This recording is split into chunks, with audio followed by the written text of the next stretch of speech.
É com grande satisfação que compartilho com vocês mais uma iniciativa do CREA Paraná, o Edital de Chamamento Público 2025, que tem como objetivo fortalecer as entidades de classe e proporcionar condições para que elas ofereçam qualificação e desenvolvimento aos profissionais registrados no Conselho. Para isso, estamos disponibilizando recursos que serão investidos em mais de 200 atividades distribuídas por todo o nosso estado do Paraná. Esse edital foca em iniciativas para promover a educação continuada, a inovação e o crescimento dos profissionais das engenharias, agronomia e geociências. Com ele, as entidades de classe podem promover cursos, palestras, seminários, revistas, hackathons e outras atividades que contribuem para a qualificação dos nossos profissionais. Outro ponto é a possibilidade de integração. Com o apoio, criamos a oportunidade para que especialistas e estudantes compartilhem experiências e conhecimentos. Participe do edital de chamamento público 2025 e contribua com o fortalecimento das nossas profissões.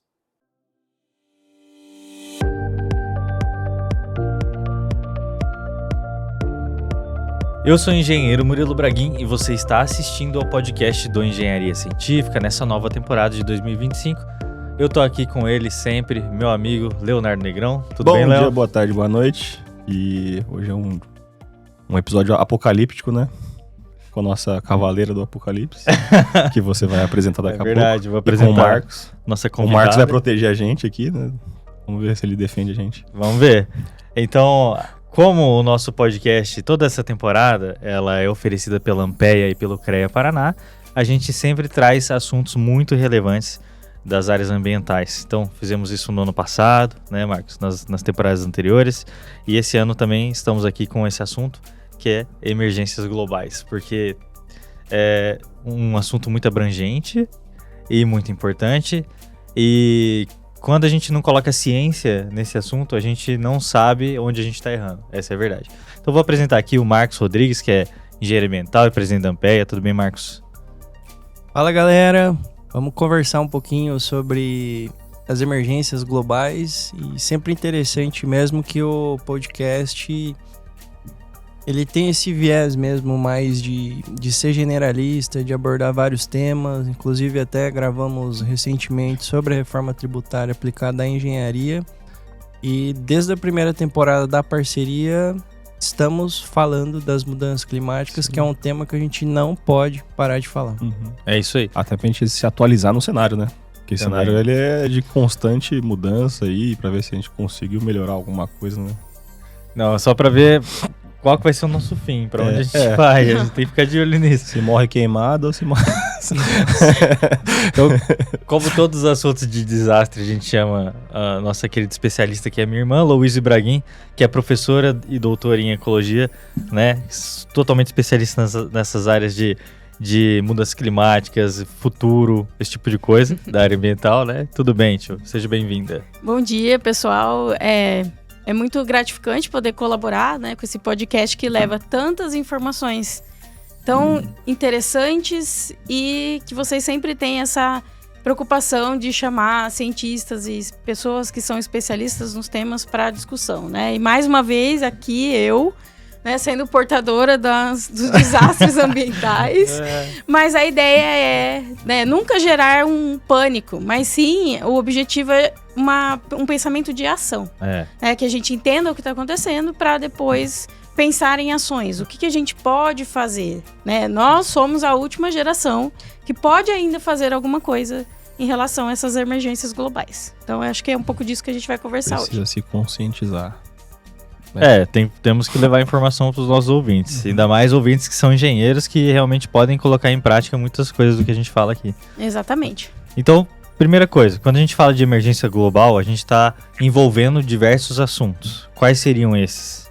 Bom, primeiro que nós temos aí uma série de preocupações ambientais atuais que estão relacionadas principalmente com a influência do ser humano no meio ambiente.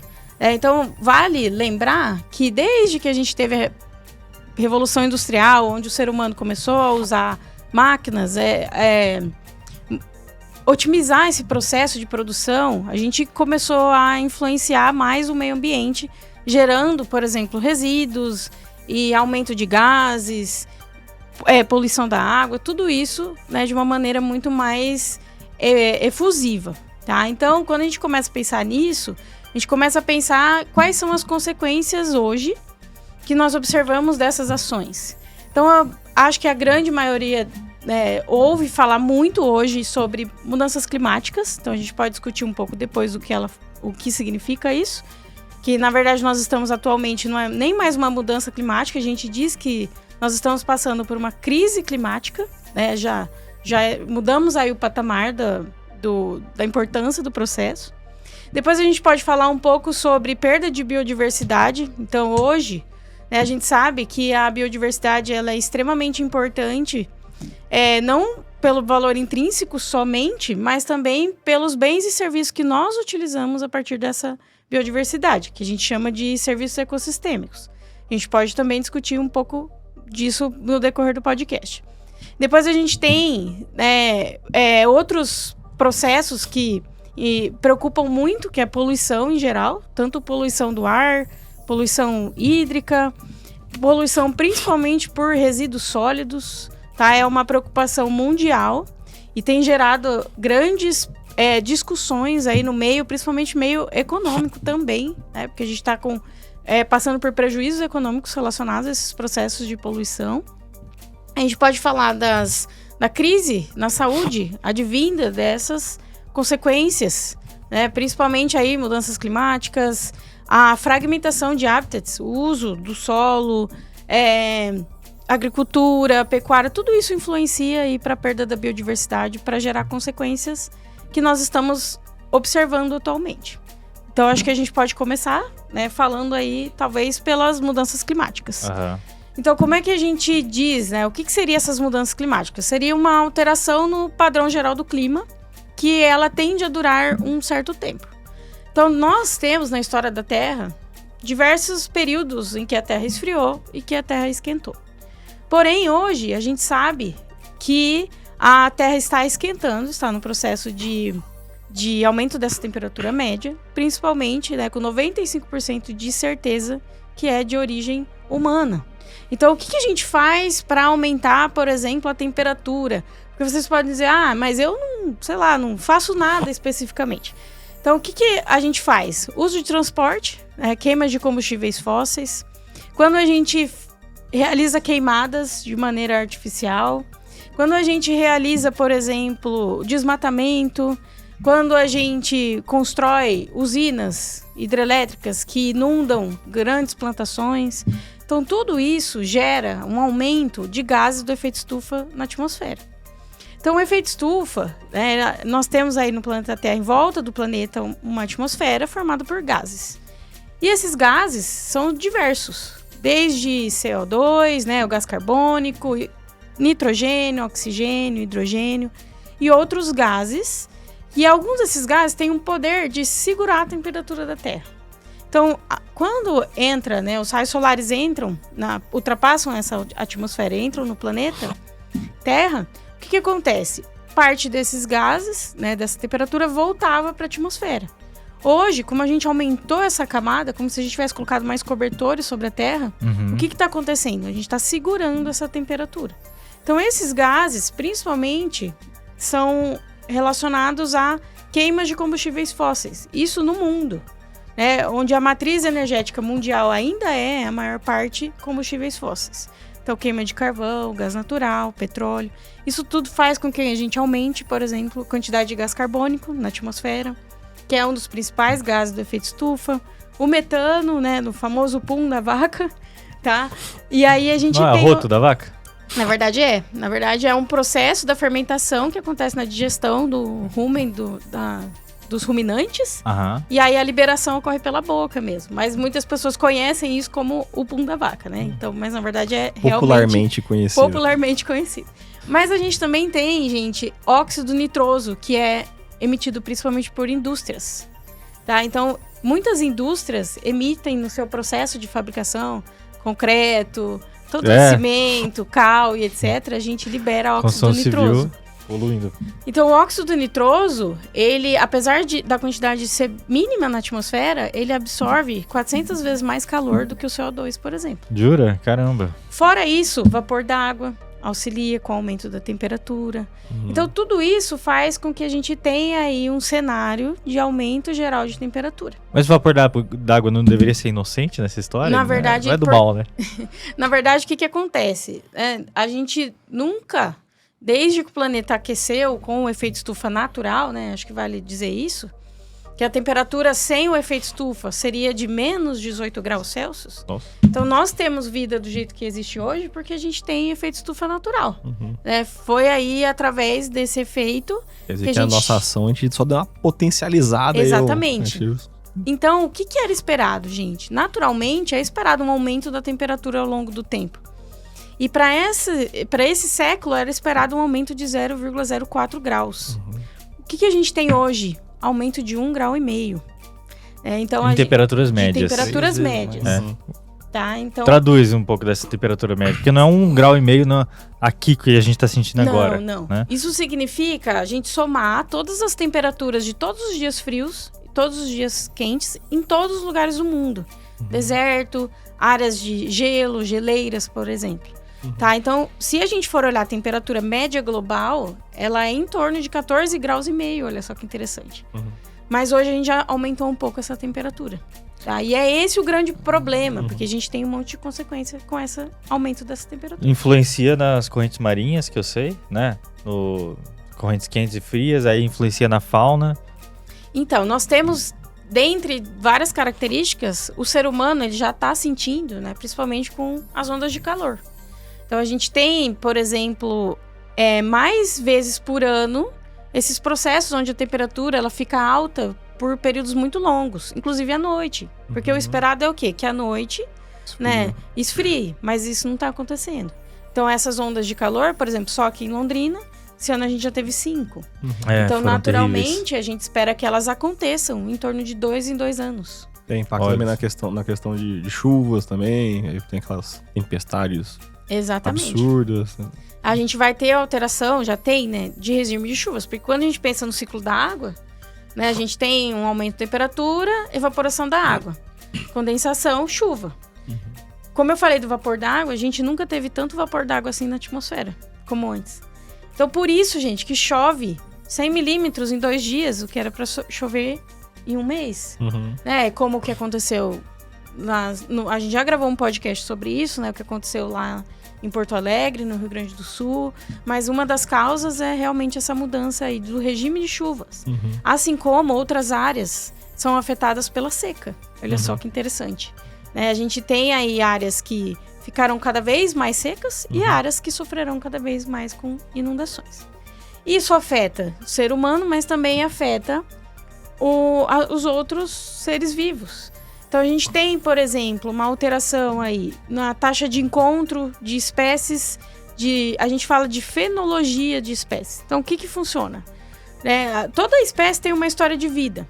Então, por exemplo, um café, para ele florir, ele precisa passar por um período mais de friozinho. Como a gente está aumentando a temperatura, o café não está passando por esse período. E aí, o que a gente tem? Uma diminuição na produção de café. Consequentemente, aumento do preço do café. Isso não é sentido só no Brasil. A gente está passando por isso no mundo todo. Assim como o aumento do cacau, do valor do chocolate, do azeite. O azeite teve por causa de questões de produção, né? De mudanças do clima, né? Porque a gente tem essa alteração aí de períodos que essas plantas precisam para, por exemplo, florescer e formar esses frutos que a gente utiliza.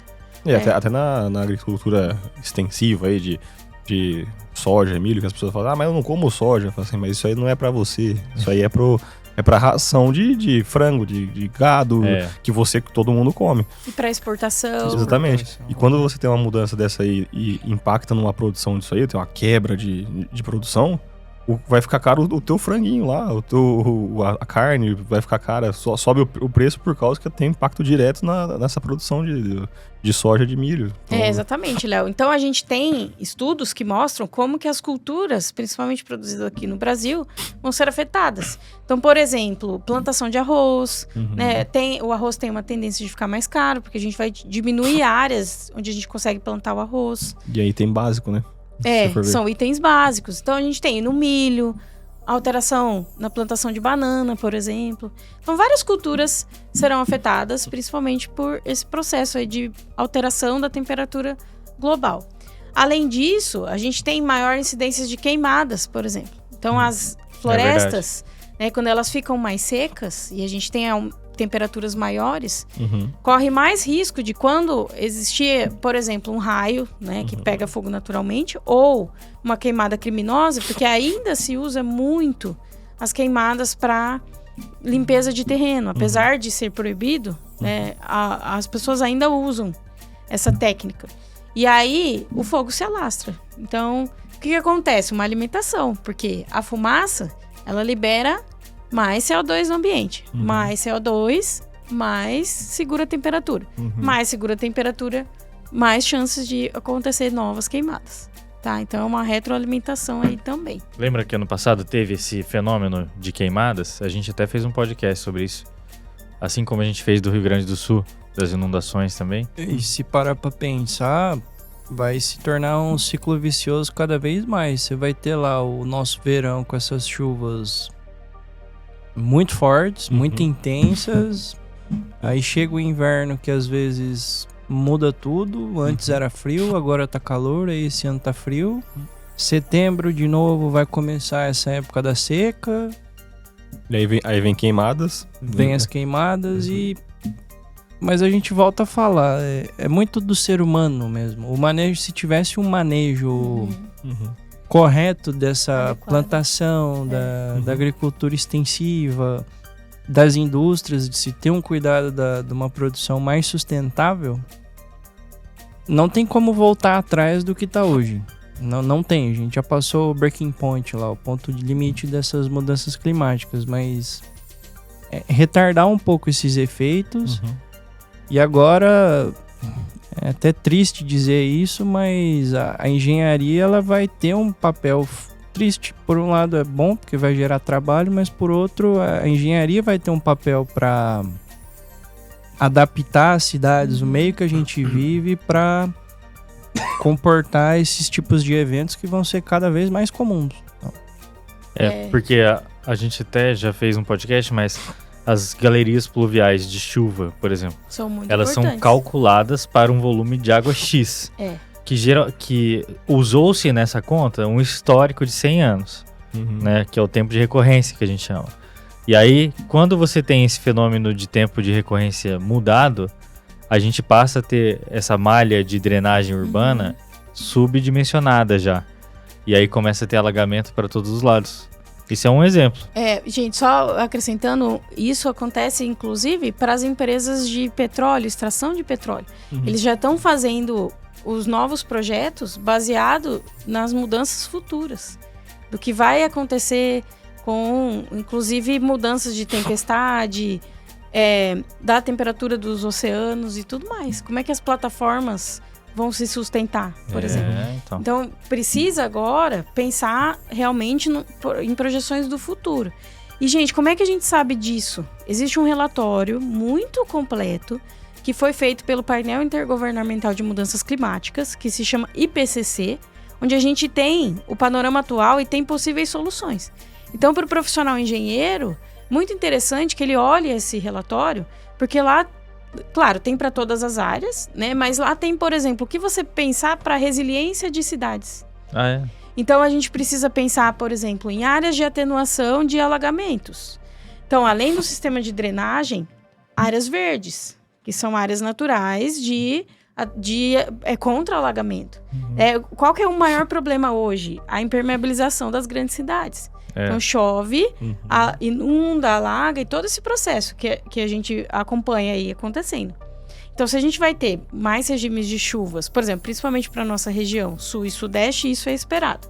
Então, se a gente vai ter isso, as cidades precisam começar a pensar em um processo de gestão para a gente conseguir lidar com essas consequências. Porque a gente vai viver. Isso gera gasto público, gera gasto para as empresas, gera gasto para as pessoas que têm, por exemplo, empreendimentos, lojas e etc.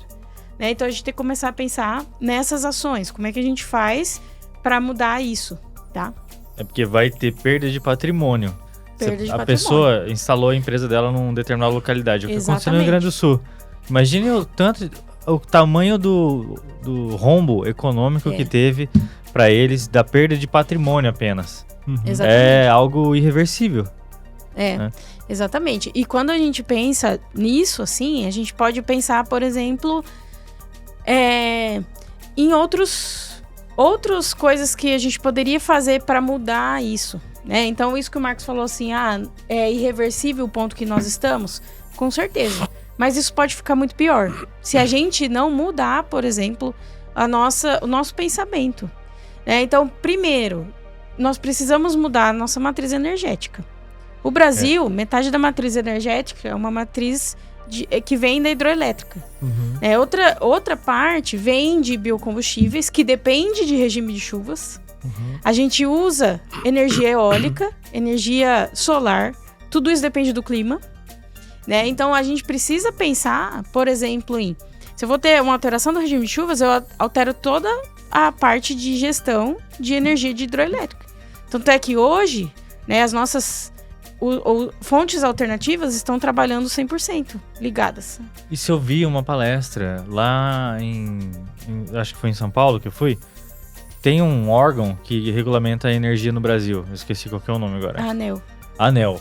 E tinha um especialista da ANEEL que, inclusive, parecia muito apaixonado pelo que faz, porque ele mostrou para nós todos os gráficos que ele acompanha das produções de energia brasileiras de acordo com as fontes.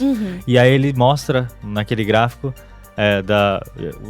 usinas eólicas no Nordeste, né, a hidrelétrica aqui no Sul, e mostra pulverizado no Brasil inteiro as micro usinas de energia solar. Olha só. E aí ele mostrou para nós esse equilíbrio quando, na verdade, existem perdas você tem determinadas perdas na hidrelétrica em tempos de seca, que são compensadas hoje em dia por o apoio solar e o eólico, né? E ele mostrou que, inclusive no Brasil... E a nuclear também, né? De Angra dos Reis. Tem também a termoelétrica, né? E aí ele mostrou, inclusive, que o solar no Brasil é um negócio incrível já. Assim, bate nas outras. Exato. Né? Então, quando a gente pensa em mudanças climáticas, por exemplo, os países que mais emitem gases do efeito estufa, Estados Unidos e China, né? E a matriz energética deles é basicamente combustíveis fósseis. Então a gente tem que começar a pensar nisso. Então, primeira coisa, uma mudança geral de matriz energética. Tá? Existem alguns programas do governo em apoio à mudança, porque é um acordo assinado, né, de que até 2030, eu acho que vai adiantar, né, metade da energia do Brasil venha de energias renováveis. Tá? Essa é a ideia. Então a gente tá caminhando aí para começar a pensar nisso. Mas por que também é muito importante a gente pensar numa mudança de matriz energética? Por causa da crise hídrica mundial, de água mundial, né? Então hoje para a cidade de São Paulo, por exemplo, não sei se vocês ouviram falar, naquele último racionamento que teve de água, eles começaram a usar água de lençol freático. Então, ao invés de existir uma gestão municipal para melhora no sistema de transmissão da água, que a gente perde muita água potável nesse sistema de transmissão, para a gente ter uma melhora, por exemplo, um racionamento mesmo, uma consciência em condomínios, né, indústrias, fazer todo um processo de gestão mais sustentável da água, eles começaram a usar a água do lençol freático.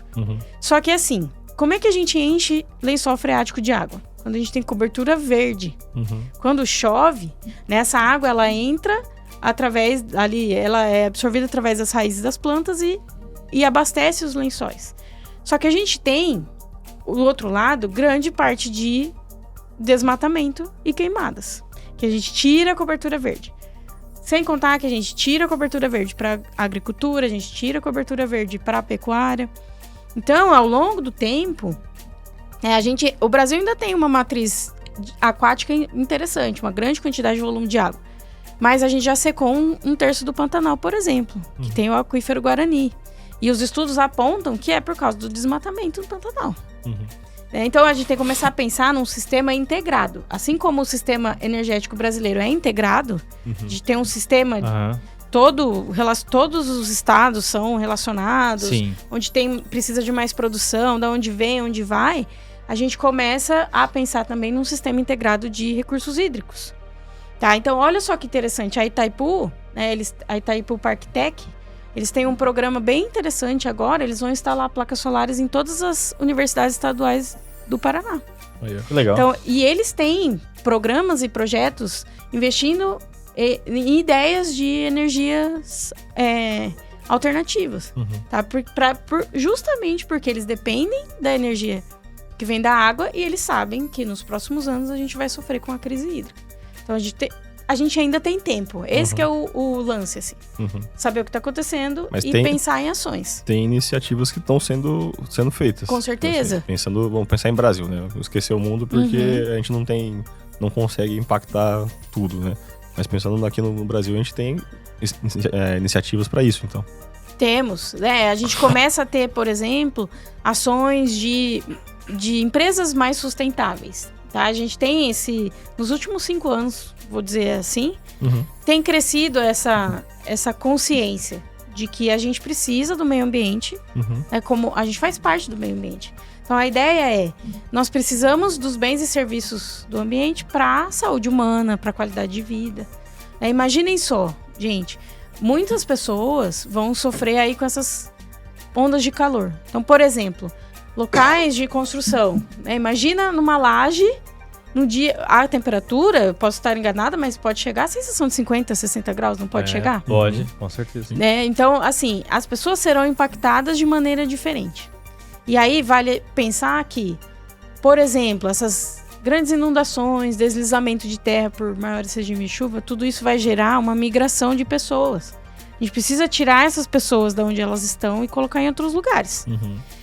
Porque a vida vai ficar insustentável em alguns lugares, é isso? Se eu tiver, por humana, exemplo, né? o que aconteceu lá em Porto Alegre, né? Deslizamento de terras, inundações, muitas pessoas tiveram que sair das suas casas e irem para outras cidades. Isso gera, muitas vezes, uma sobrecarga em outros sistemas. Sistema de saúde, transporte público, não tá preparado de pra tudo, isso, né? comércio. Imagina, já existe uma cidade que ela vai sumir total, lá perto da Austrália.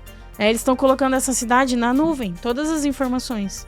Porque ela vai sumir totalmente. E aí já tem um acordo dessa população ir para a Austrália.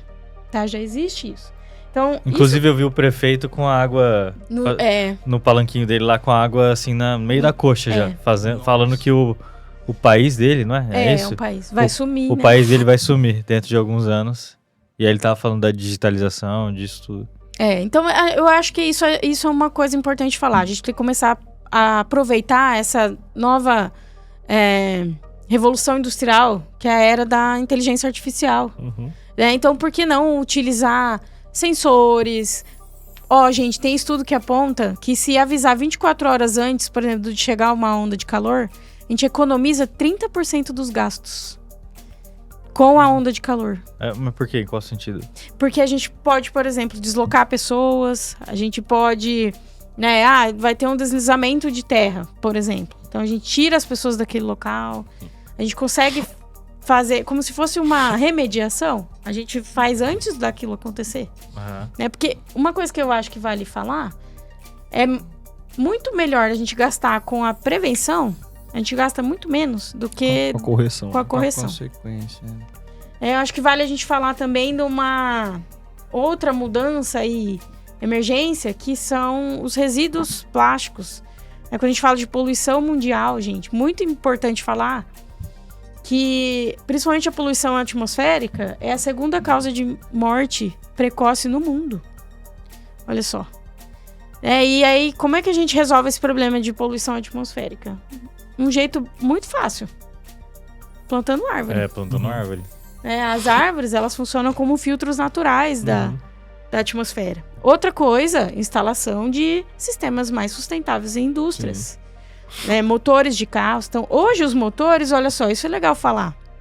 A gente não foi investindo em motor de carro 3.0, 4.0. O que a gente tem hoje? 1.0 turbo, né? Por que isso existe? Por que foi isso? Diminuindo e aumentando a potência. Pra gente liberar menos gases, olha só. Pra gente impactar menos o ambiente. Então, mesma coisa, avião, né? O avião, por exemplo, eles não investiram em mudanças muito grandes em sistemas de aviação. Hoje, os aviões, eles gastam menos combustíveis. Então, essa é a ideia, né? Da gente usar tecnologias, como o Marco sempre fala, para algo ser inovador, não precisa inventar a roda de novo, né? Mas que a gente melhore processos. Uma palestra que eu fui, achei bem legal, a pessoa falando de macroeconomia. E aí ela falou de coisas que impactaram recentemente o mundo. Uma dessas coisas, acredita eu, não foi o Ozempic. Ah, sim. Então ele impactou, uma consequência dele seria a perda de peso das pessoas, né? Não sei se isso é correto ou não. Mas isso aconteceu, né? Pessoas perderam peso. E aí ele conseguiu, através das contas dele, calcular o quanto de combustível a menos se gastou em toneladas com as viagens de avião de um país, com as pessoas pesando menos. Você acredita, Marcos? E ele falou que o Ozempic ajudou na economia de um país por causa disso. Eu não lembro qual país que era, acho que era os Estados Unidos. Será que o Ozempic contratou ele pra fazer essa coisa? Não, era macroeconomia. Ele falou isso, Marcos. Achei tão legal. Eu não lembro qual país que Isso era. é efeito colateral, né, Du? Você Porque vê o negócio... eu já vi também que tá impactando a indústria de fast food. Tá, olha aí. Compras de McDonald's, essas coisas, estão diminuindo por causa disso. Ah, mas eu acho que vai mesmo. Vai diminuir cada vez mais. Isso é uma coisa muito interessante a gente falar. Então, hoje, né, na verdade, a geração passada, a gente tinha muito uma ideia de quanto mais eu tenho, mais sucesso eu tenho. Né? Essa Posse. ideia de consumo. E comia torresmo. Né? Delícia. E óleo, E era e um bom. monte de coisa. Gordura. Não, mas torresmo é uma comida primitiva. Vou defender o torresmo. Eu sou uma comida primitiva, cara. O que tem? Isso aí é uma coisa... gordura, é dos antigos. Você vai abrir um canal no E WhatsApp, você Defensores do Torresmo. Você consegue, com o torresmo, você tem a gordura que você consegue reutilizar pra fazer outras comidas, cara. É. A sua avó não fazia aquele arroz na banha? Nossa, sim. É verdade. Brilhava. E é uma né? delícia Jesus, isso, cara. amado. É claro que é gostoso, é É gordura. uma delícia, É cara. o que dá gosto Mas, da comida. mas pensa, isso aí você tá aproveitando o máximo ali do porquinho. Tá aproveitando o máximo. É diferente de você pegar, plantar um monte de soja pra colher, pra tirar um óleozinho. Você tá fazendo isso só pra uma coisa. Então eu vou defender o torresmo. Entendi. Que é Team Torresmo. Mas o porco afeta o metano na atmosfera e a planta não. Mas dá pra fazer biocombustível de fezes de porco. Ah, isso é verdade. Então, interessante Chupa. nesse sentido. Vai, né? Mas, gente, Por aí vai. o que Não eu é queria simples, não é falar simples. sobre isso é no sentido de uma mudança de pensamento em relação ao consumo. Sim. Então, uma das coisas que a gente não tem mais dúvidas que a gente está usando mais recursos da natureza do que a própria natureza consegue devolver. Né? Que é o tal da pegada de carbono. Então, calculem aí, pessoal. Só digitar no Google pegada de carbono, WWF, vocês conseguem saber quantidade de planetas que sustentam o seu estilo de vida. Então, o estilo de vida está relacionado ao quê? O que você come, transporte, coisas que você usa, o celular que você troca todo ano. Né? Então, tudo isso gera quantidades de carbono na atmosfera. E a gente sabe, por exemplo, que países como os Estados Unidos, o cidadão médio usa em torno de 8 planetas. Nossa senhora. Sendo que a média do mundo é 1,7 planetas. Né? E o Brasil tá em quanto? Você Brasil sabe? por aí também. É. Tá? Então, se a gente for pensar na Índia, né, que é o país mais populoso, eles usam alguma coisa de planetas também. Então, na verdade, não é a quantidade de pessoas no mundo. É o que estilo, né? influencia é o estilo de vida. Né? Essa lei, essa política do consumismo, de ter que trocar de carro uma vez no ano, de ter, sabe, tudo isso, gente, a gente impacta de uma maneira indireta. Né? Acho que vale aqui falar também do conceito de pegada hídrica. Então, quando a gente usa, tudo que a gente usa tem um uso indireto da água, uma produção. Então, essa roupa que eu tô usando, por exemplo, ela gerou aí 100, 200 litros de água para fazer essa roupa. Assim como, né, o quilo de carne que a gente come. Então, quanto mais natural o nosso alimento, menos água utiliza para produção. Quanto mais manufaturado é algo, mais a gente usa água para produzir. Acho que vale o Marcos falar da experiência que ele tem, a quantidade de água, por exemplo, na produção de indústria alimentícia. Nós temos uns clientes lá que geram bastante quantidade, assim. E isso só de efluente, né? Então, se você pensar que o efluente talvez seja, lá, 30%, 40% do total de água que ele usa, é uma quantidade muito grande. Então... e aqui vale falar, gente, que uma das indústrias brasileiras que mais gastam água na produção é a construção civil. Indústria civil. Menos a Momage, que é tudo industrializado.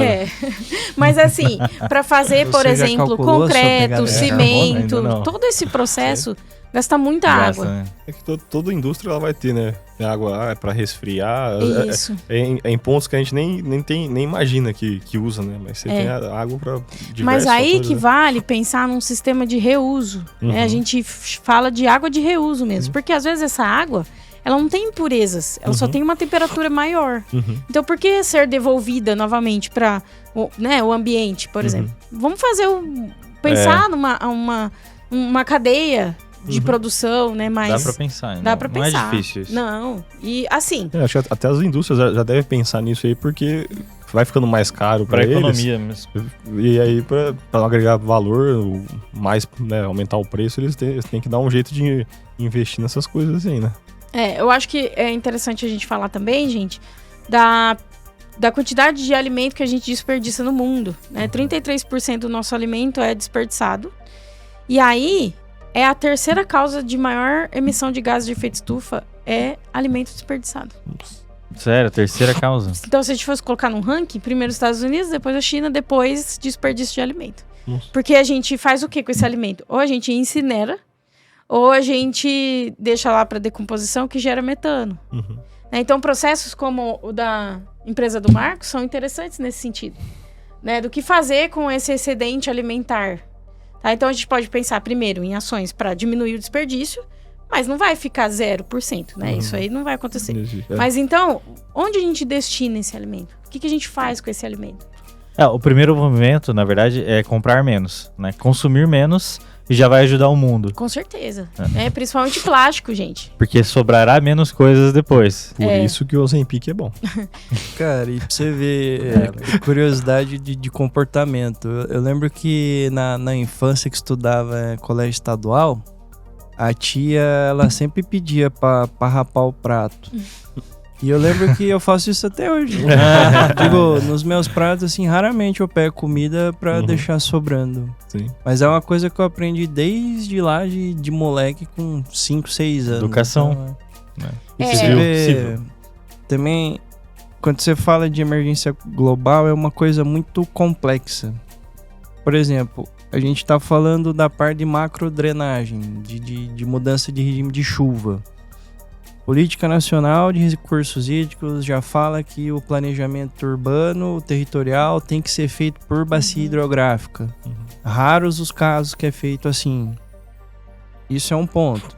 Entramos na parte da indústria. Reuso de água, redução de consumo de água para produção.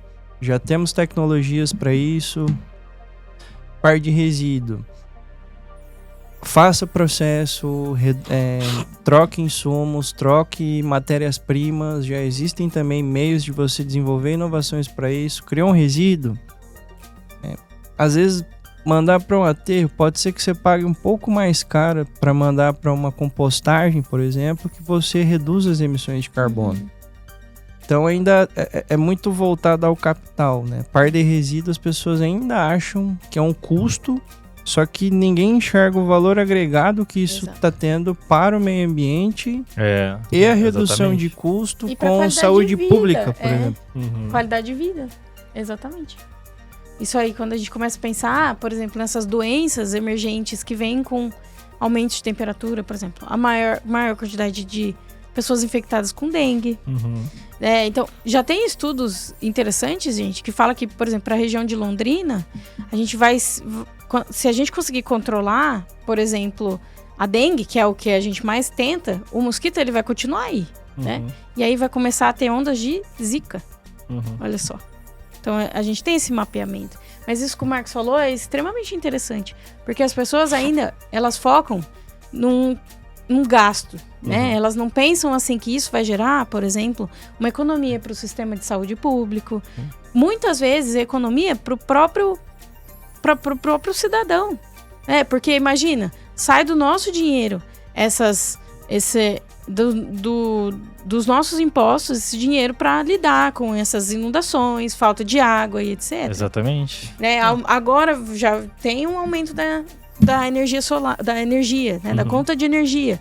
Isso sai do nosso bolso. Sim. Então, assim, quando a gente pensa em sustentabilidade, a ideia é que a gente pense em atingir não só o ambiente, mas o social e o econômico também. Esse é o lance da sustentabilidade. Então, a gente pensar em qualidade de vida do ser humano para o futuro. O que a gente quer lá na frente? Daqui 50 anos, a gente quer ficar sofrendo aí? Não quer. Então, a gente pode começar a pensar nisso, uma conscientização cada vez mais das pessoas entenderem que não é um gasto você olhar para o que está acontecendo com o meio ambiente, e sim um investimento de qualidade de vida, tá? Então, principalmente para os engenheiros aí futuros, começar a pensar, vão assumir novas obras, né? Depende do que vai assumir no mercado de trabalho, vai empreender, pensar também numa visão de uma gestão ambiental. É muito importante quando a gente pense não só, gente, em setores separados. Esse é o grande erro do mundo. Isso que o Marcos falou é muito verdade. A gente pensa em setores. Vou cuidar aqui do setor da engenharia civil. Eu cuido da metalmecânica. Eu cuido da química e não sei o quê. Não, todo mundo vive no mesmo lugar. Então a gente tem que pensar em ações integradas, né? Que vai gerar, por exemplo, resultados integrados. Sim, é bem isso mesmo. Essa interdisciplinaridade de engenharia, que é o que a gente busca aqui no Engenharia Científica, falar de tudo um pouco mesmo. Para ver que não é só em uma indústria que afeta, são em várias, na verdade. Todo mundo tem responsabilidade nessas questões. Eu queria que você comentasse também aquilo que a gente está falando ali nos bastidores, sobre o racismo climático. Sim, isso é interessante. Quando a gente pensa em efeitos globais, de mudanças globais, a gente tem que pensar que nem todas as pessoas serão atingidas da mesma maneira. Então, mais uma vez falando aí dos aumentos de temperatura. Então, como eu citei, por exemplo, as pessoas que estão trabalhando ali na construção civil direta, no campo, sentirão muito mais esse aumento de temperatura do que as pessoas que estão dentro do escritório. Então, já começa aí, né, a diferença. Outra coisa, pessoas que vivem, né, nesses locais mais... que podem sofrer riscos de deslizamento de terra. Muitas vezes não são as pessoas, gente, que mais contribuem aí para o aquecimento global. Só que elas são as mais afetadas. Então, quando a gente fala em racismo climático, a gente quer dizer... se a gente for falar em mundialmente falando, por exemplo, já tem uma política em Nova York de instalação de ar-condicionado nas casas das pessoas. Isso é uma política pública para lidar com o aumento de temperatura. Porque eles não tinham esse problema antes, na verdade. Não tinham, mas agora o mundo todo tem. Era climatizado de forma invertida. Por exemplo, a Europa, eles estão sofrendo muito com o calor. Já foram registradas as primeiras mortes por causa de calor. Simplesmente, gente, porque está calor. Aumenta infarto, aumenta várias... a frequência cardíaca. Aumenta vários riscos. Né? A pessoa pode ter aquela perda súbita de consciência. Exatamente. Então, lá, como que as casas são projetadas? Para segurar o calor por causa dos invernos. Só que agora, a gente tem o inverso, né? Então, a gente tem que pensar... que a janela nem abre isso aqui. Ou são aqueles vidros bem grossos, né? Que funcionam como um efeito estufa. Ou a parede é pintada de uma cor escura do lado de fora para... retenção de calor. Retenção de calor no inverno. E aí, então a gente tem isso, né? Os países mais emergentes, por exemplo... ou em desenvolvimento, como o Brasil, a gente vai sofrer mais. com custos, né? Então, isso é uma das coisas que é discutido, por exemplo, na reunião da COP, que fala sobre o clima, que está acontecendo agora, inclusive lá em Belém. Então, o que é a ideia? Que os países, né, eles façam um fundo de investimento, um fundo mesmo de dinheiro, assim, um capital, para ajudar países como a África, Brasil, Índia e etc., que vão sofrer mais consequências aí das mudanças climáticas. Cidades litorâneas, né, com aumento do nível do mar, com o derretimento das geleiras, então algumas cidades vão ser afetadas, muitas pessoas precisarão de deslocamento.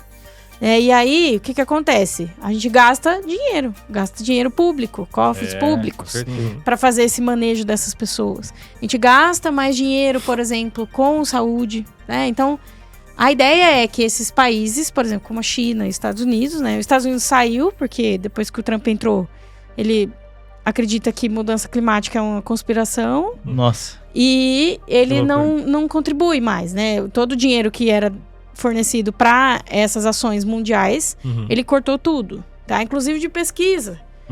Pesquisa nesse assunto. É proibido pesquisar mudança climática nos Estados Unidos hoje. Nossa, que loucura.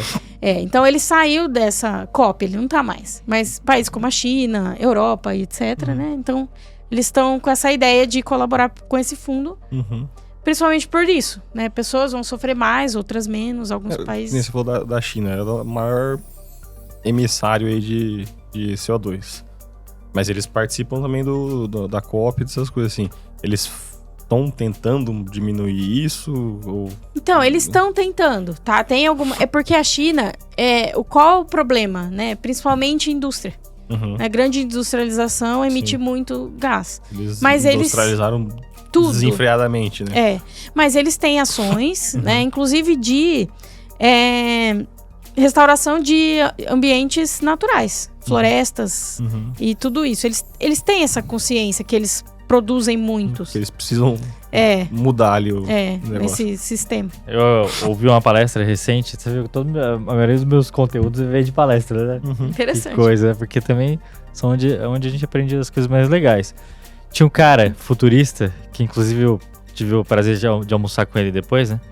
E ele apresenta na palestra deles tudo isso, as emergências globais e tal. E aí ele conta uma história do filho dele, né? Então pediu lá pro filho dele desenhar a indústria, uma criancinha. Desenha pra mim uma indústria num papel. O que a gente desenharia, nossa geração? A chaminé. Concreto, né? Aquela chaminé. Negocinho cinza com uma chaminé e a fumaça saindo, né? A nova geração que tá vindo aí, eles já estão sendo ensinados. Ele desenhou uma indústria toda florida. Olha só. Com robôs. Só robô trabalhando ali. E uma casinha, como se fosse uma casa, cheia de robôs. E aí o pai perguntou, mas cadê, né? Aí o menininho foi explicar que era assim que ele estava aprendendo na escola, que no futuro a indústria não tem que ser mais poluidora. Ela tem que fazer o contrário, ela tem que beneficiar o mundo, né? Eu acho que não é nem no futuro. Agora, atualmente já tem bastante a indústria que é robô, né? Então ele mostrava esse paralelo assim, geracional de educação ambiental. Eu achei bem legal isso. E faz sentido, né, gente? Assim, a gente formar gerações com esse pensamento mais sustentável. Antigamente, né, era totalmente uma política diferente. A gente tinha, aqui no Paraná aconteceu isso, né? No Norte Pioneiro, com a expansão da agronomia, a ideia era desmatar para progredir. Olha só o pensamento, verdade. né? Hoje Abrir a gente terras, porque tinha a questão a geracional, posse. Quanto mais posses você tem, mais importante você é. E hoje a gente já tem uma mudança, né? Com o Código Florestal e tudo, a gente já consegue entender, né? Isso, gente, está atingindo muito essa galera. Então, os agrônomos hoje, eles já estão preocupados com essa mudança do clima. Impacta diretamente. Porque vai impactar, principalmente a plantação. E a água, olha só, eles estão muito interessados. Porque uma do dinheiro, né? Da maior consumo de água dos agrônomos é a irrigação. Né? Então precisa disso também. A pecuária também gasta muita água. Então o agro realmente sente na pele as mudanças climáticas. Todos os setores vão sentir, tá? Até o comércio, por exemplo, vai sentir com isso. Mas, realmente, alguns serão mais afetados, outros menos. Até construção civil, se faltar água numa obra tradicional que leva concreto ou argamassa, o que faz? Não, mas Não faz? Porque assim, se não for fazer de concreto, você vai fazer metálico. Um processo de siderurgia usa água pra caramba. Também, é verdade. Muita água. Então você não tem muito pra onde fugir. Você vai fazer. Se for fazer estruturas de madeira. De madeira. Água. Tudo vai ter. Estrutura como se uma coisa robusta, você vai precisar de água no processo, ou na fabricação, ou em qualquer coisa que você for fazer. Ali, né? A gente tem que começar a pensar muito nisso, né? Da redução. Então, quando a gente pensa no plástico é um grande problema mundial hoje. Nós já temos ilhas, né? Uma ilha oceânica de plástico no Oceano Pacífico. E aí as pessoas não têm essa ideia de que o resíduo, né, não colocado corretamente aqui, pode chegar ao oceano. Então nós temos uma cadeia hídrica que interliga, por exemplo, lagoas urbanas com riachos, rios, e que esse rio vai desaguar no mar. E todo esse lixo que ele vai sendo captado ao longo do curso chega nos oceanos. E aí, com as correntes oceânicas, né, eles acabam se acumulando em alguns lugares. Então a gente tem aí ainda a gente produz mundialmente muito plástico. E não tem onde pôr esse plástico mais. Né? Algumas das ideias, as pessoas pensam, por que não incinera e joga como lixo espacial? A gente já tem muito lixo espacial. Não cabe plástico mais. E esse plástico hoje gera microplástico. É verdade. Então é uma outra questão aí importante, principalmente para essa área de tecnologia, como que a gente vai resolver esse problema do microplástico. Ainda a gente não sabe quais são os efeitos na saúde humana. Prazo, né? A gente tá nesse processo de estudo. Mas uma coisa é fato, a gente produz muito plástico, então agora é a ideia de pensar em compensação de plástico, né? Hoje já existe o crédito de plástico, então fazer no Brasil é obrigatório, né, destinação correta de plástico. O Marcos pode até falar melhor sobre essa parte da legislação, mas a gente precisa primeiro, né, recusar. Se não der para recusar, a gente reduz. Se a gente realmente precisa usar, e a gente recicla, né? Então tem que pensar em todos esses processos mesmo. É verdade. E o difícil é você ter um equilíbrio nessa área, porque a própria regulamentação brasileira de embalagens, mesmo que você tenha uma política para colocar mais reciclagem e diminuir o uso de plástico, alguns produtos em específico ainda precisam ser embalados em plástico. Então é interessante mesmo que tem esse início, essa vontade de diminuir, mas a gente ainda... o próprio mercado, ele ainda é regulado para produção de plástico. Esses dias eu vi um Reels, eu fiquei de cara. Era uma pessoa que era... Como fala? A pessoa que manipula o resíduo ali. Coletora, né? Que ela faz a triagem do resíduo da coleta seletiva para ver o que vai ser reciclado e o que não vai. E aí na frente da câmera ela mostrava o que é e o que não é reciclado. A quantidade de plástico que existe com incorporação de químicos e tal, que não dá para reciclar, apesar de você ver um negócio que é transparente, que aparentemente poderia, é infinito, assim. E ela falava, gente, isso aqui, ó, é plástico, agora eu não sei dizer, mas a gente já fez um podcast sobre isso, mas um plástico assim, ó, toneladas de plástico que não dá para reciclar. Aí ela falou, a melhor coisa seria, na visão dela, se a gente usasse o alumínio, que é 100% reciclado, no Brasil, e o vidro, né? Não, realmente, e acho que vale falar, isso aí que o Marcos falou sobre a legislação brasileira, ainda compensa para o produtor pegar o plástico e produzir plástico de fonte plástico virgem, do que reciclar. usar um plástico reciclado. Então, apesar de ter toda essa movimentação de uma mudança de pensamento, a gente também precisa ter uma mudança no sistema econômico nesse sentido também. Então, as indústrias de reciclagem, da cobrança, né? Elas custam muito caro. Muito imposto em cima dessas indústrias. Então, a gente precisa... Isso aqui, gente, no mundo, não é só no Brasil. Né? Mas pensando em Brasil, a gente precisa ter essas políticas públicas que facilitem esse processo de reciclagem. Porque aí, a partir do momento que custar, por exemplo, a mesma coisa, não precisa ser nem mais barato, que custe o mesmo.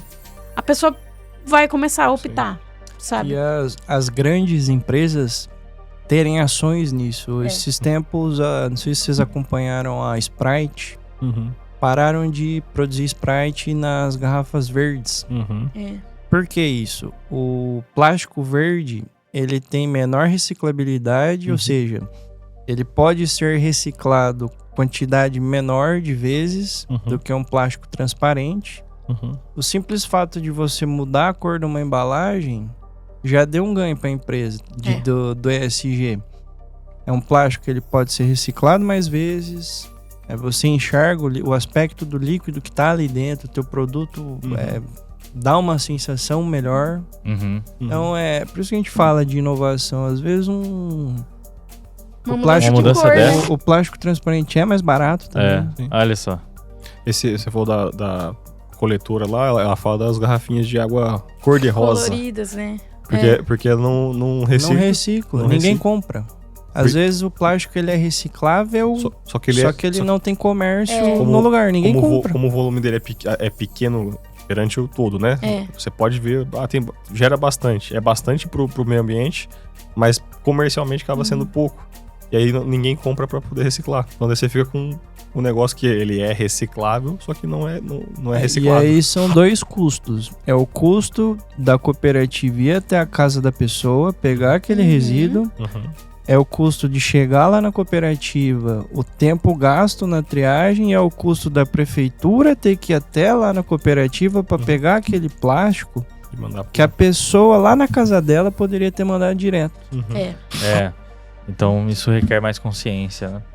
E, gente, a gente tá chegando aqui no final da gravação. Passar rapidinho, né?